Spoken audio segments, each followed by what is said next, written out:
What's going on, comic book world, YouTube nation? This is Gary, a comic noob, and I'm just doing a little book review on Reborn #1. As you can see, I got multiple copies of it. I got different covers. I don't know which. I think this one's the original cover, and these are B or C or whatever. And I got one more other cover that I showed in my last video. But I just got done reading it, and I thought I thought it was actually pretty damn cool, man.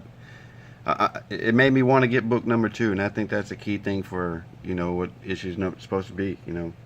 If it leaves you on a cliffhanger, wanting you want to know more about the character, the story, and that's what it did. It starts off as there's an old woman, kind of old, 77. She's in the hospital, kind of like in some kind of stroke hospital ward or something like that. And she ends up having a stroke. And while she has a stroke, she kind of does a flashback of her childhood. Remember her with her dog and her dad, playing catch with the football. Then she kind of shoots off to the future a little bit, where she remembers, like her first kiss of this dude, one of her boyfriends. And then she remembers, being married and having her child, and remember the perfect times. And I'm sorry, I'm getting some text messages. I'm sorry. Okay.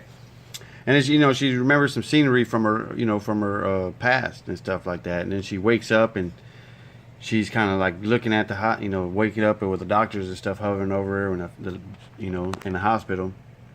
And she slowly passes away. She wasn't in no pain. She describes it as being kind of blissful, and she's finally going to maybe meet her husband. And next thing you know, she wakes up and she's in this other world.